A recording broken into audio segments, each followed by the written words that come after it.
3 more steps until we get into the Pokemon Center. Yeah. Also, we have our of course, a commentator token. You did win one of those. Oh, I did? You did.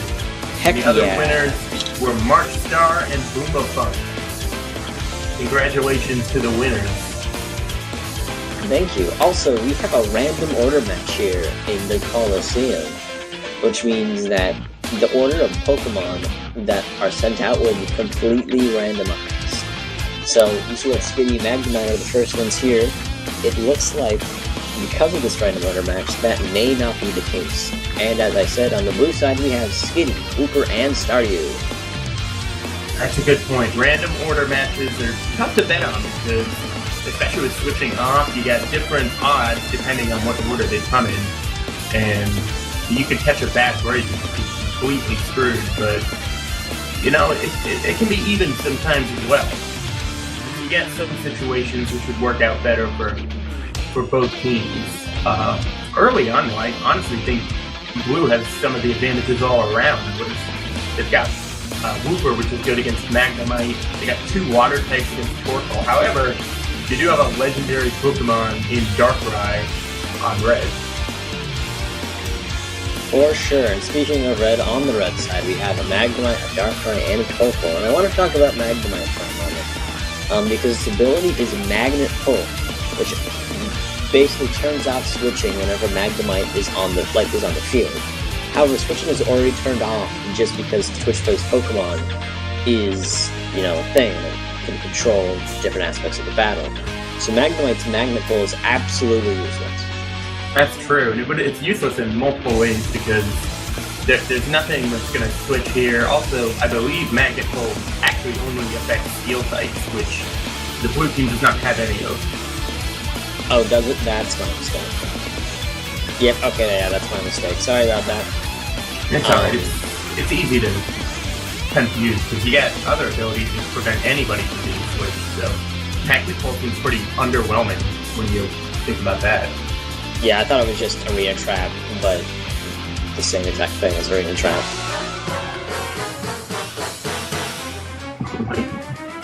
And as the music says, we're about to have a big fight, so make sure you get your bets in.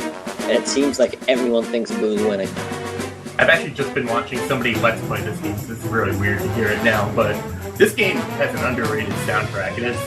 You ever come across that game that just has a soundtrack that's way better than it has any right to be? That's this game. Oh yeah, I can think of so many games that come to mind just with that description.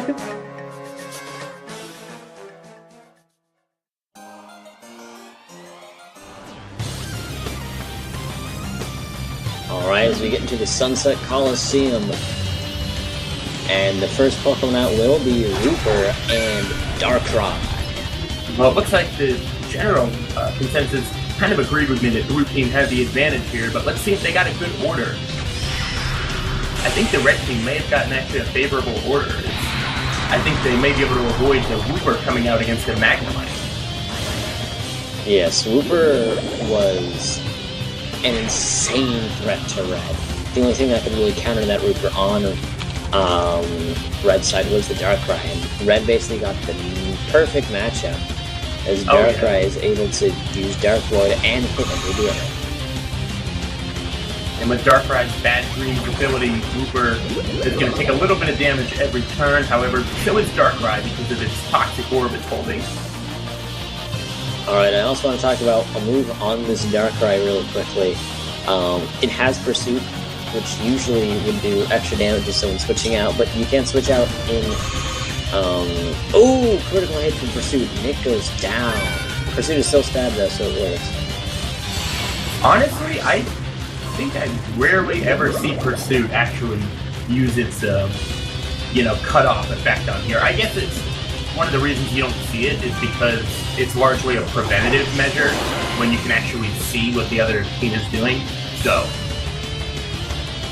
Yeah, why try to think, if they're going to switch, I'm going to Pursuit them, when you can just see what they're doing, and see what they're switching into, and then just predict. Or not really predict, but just use a move of your own that works. Darkrai is going to go for the poison here rather than sleep by flinging its toxic orb.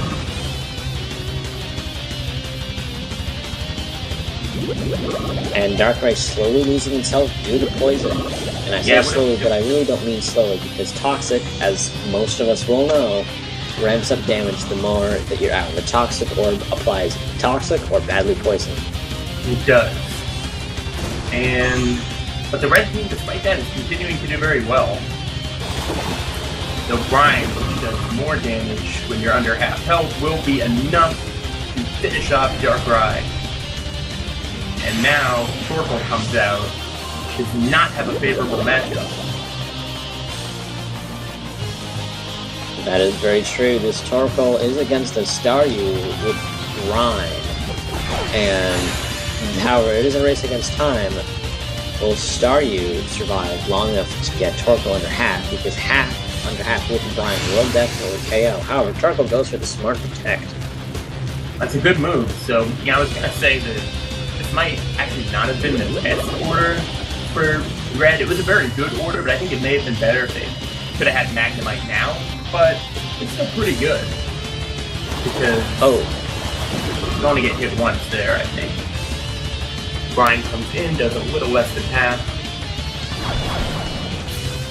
And the Earthquake tears open the ground. And Staryu will go down. In my opinion, the only order that Red could have had that would win the game is either this one or Torkoal and Magnemite switch. You basically need Darkrai out in front. The Darkrai had to be first, and that's what he got. And I also do want to point out this Skitty's moveset. This Skitty is Fake Out, Return, Iron Tail, and Tickle. You know what none of these moves can do? Hit this Magnemite. That's true. And it may have... Does that normalize anyway? Also, Fake Out will do nothing there because it's protected. It cannot be used in the second turn. And Torkoal's just about ready to finish things off for the red team. Does a little bit of damage there, but it's in pretty good shape. Also, this version of Skitty at least has Q-Charm. That's Q-Charm. Which will actually affect this Torkoal, except for the fact that it doesn't have any contact moves. I don't think. Yes, and even with Earthquake, which is what they seem to be pretty content with sitting on, is a non-contact. As Skitty goes for the Fake Out for the 4th time in a row. So if anyone didn't know on Blue, Fake Out only works on your first turn. Yeah, I think that the Blue Trainer might have just said, okay, I'm not going to torture Skitty by trying to have it hit that Steel type. Just a couple more Earthquakes. And we could have done Fire Spin for the rare line, except for the fact that we don't have PR Chase right here. I do know the Fire Spin line though. So I'll see. Wait, no, that's Magma Storm. Maybe I don't know it. Also, Red definitely won this match, so congrats with that payout. Unlike last match, this payout is pretty significant. 273. 237 actually, but yes, a huge payout. So congratulations to the red team, and too bad for the blue team. Okay. Thank you, Shrek. It was taken down by the Fire Spin. That was a pretty good PR Chase impression, better than any of my PR Chase impressions ever. My favorite one of those is the Whirlpool one. What's the Whirlpool line? Whirlpool takes it for a spin. Is that seriously what it says? Yep. That's actually kind of ridiculous. And you go, okay, we're going left here. Thank you for the token, Grey Griff, again. Do you think I'll be lucky again? The answer is no, but congrats to Sky Jersey and one other person I wasn't able to catch for the token. Yeah, I think it's already. Looks like we're gonna. It's already pretty lucky to win once in an hour, so. Oh yeah, definitely. And it looks like we are gonna have a secrecy match, which means one Pokemon will be hidden. Although even without what the hidden Pokemon is, it seems like one of these Pokemon is not like the other. As we look on Blue Team with a question mark, Lugia, and Wurmple. Oh, it was Ninjanitor with the other token. Congratulations. Yes, So, congratulations. We have one secret Pokemon leading it off, actually, for the blue team. But yes, it's a secrecy match, so much like the random match, you gotta be careful with your bets, because it can come down to what you don't know that's gonna decide the match. Definitely. And on the red corner, we have Wormadam Trash, Seedot, and another secret Pokemon. Wormadam Trash, the only Pokemon which set, or I should say its form, also describes its set. No, I'm just kidding. Wormadam Trash actually has a few things that could work out. It's got Rest and Sweet Talk, which could be pretty good because it's a Steel type. It can tank some things anyway. But unfortunately for it, if that question mark Pokemon has any kind of fire move, it is toast. Now, I don't know what type of toast you're eating, but I wouldn't want a roast Wormadam on my toast. No, especially not a trash form. Actually, a fire type would be pretty good because you get Seedot as well. And you get, of course, Seedot, which relies on the sun, but you can't really do that against a fire type. I've always wondered why, for water they give all the rain abilities to water types, but they give all the sun abilities to grass types, which is kind of weird. Hey, who knows? That just goes to show you never know what happens in a Pokemon battle. That's true. Now, of course, I'm not trying to say blue will win, because there's a lot of things that could happen that would totally, not work out for blue at all. It's fire. Fire is actually the only weakness that Wormadam Trash has. No other weaknesses. Get your foreheads ready, everybody, and I want to see lots of quotes. Gee, I makes lots of spaghetti. Spaghetti. Also, go to sleep, Cheaty. You're tired. Thank you for being here, though. Thank you to all of us, by the way. All of you for allowing us into your homes. And hey, it looks like Blue's gonna get really great luck, as the random Pokemon on Blue was a Moltres. However, the random Pokemon on the red side of the Giratina.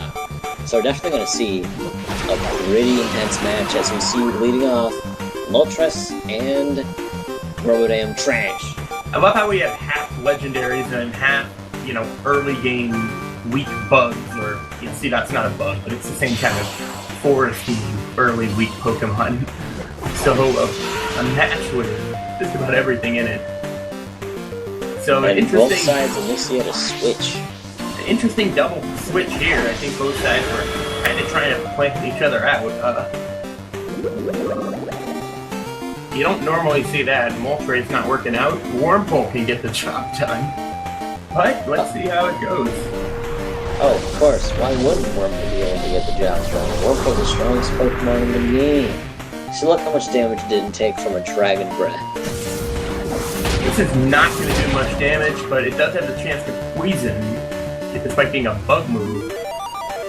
But, it does get the poisons, though. That is good.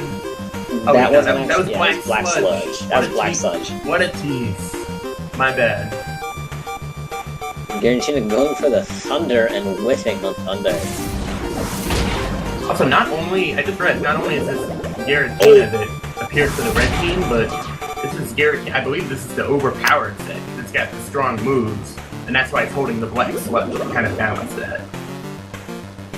It also did get poisoned while you were talking, so this Giratina might actually just go down to, not because of Wurmple, but because of a combination of its item and her RNG. That is true. So Giratina just taking all sorts of damage after the turn. Ooh, and the RNG was returned to blue as it's now paralyzed, and Wurmple goes underground. Well, Pokemon are suffering from all sorts of status conditions here. And I think what you said earlier was right. Moltres couldn't do the job, but it seems like Wurmple will be able to, but it gets paralyzed, and the Custap Berry makes it goes first. So therefore, this Dragon Breath will take it down. What an unfortunate combination of status and item. So the blue team does lose Wurmple, but it looks like they're going to get this strongest Pokemon, or what appears to be the strongest Pokemon, out of the match. It's funny, Giratina takes down Wurmple, stands there for about 15 seconds, and just goes down. So we have a completely even match now, and I think that the blue team actually kind of may have this, because what is going to stand up to this Moltres, despite its not so great moves? I don't think anything can really be able to stand up to this Moltres. Now that was a one-shot.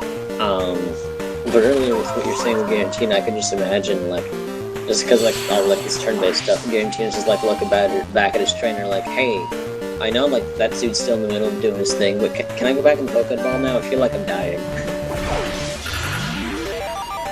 And out comes Seedot. This Moltres is probably gonna make quick work of this Seedot as well. Maybe. It's not 4 times effective, so it may take more than 1 hit, but I may have been too optimistic. I was. That'll be it. The blue team, a very well-played match, though, with the switching there. And they really made the most out of that Wurmple. We didn't even need to see Lugia in the match at all. Yeah, but a whole big deal about, oh wow, look at this Lugia blue team. There's Lugia. Also, it's Hotel Mario Hour. Yeah, we finally finished the CGI game. Bless. Dear pesky plumbers. Oh god, no. You know what they say. All toasters toast toast. Oh, I forgot about the line. Oh my god. If you ever want to have a laugh, just go to any video then and just read the comments while listening to it. Anyway, we are going. We might make it to this Pokemon Center by the end of the hour. Who knows anymore? Who knows?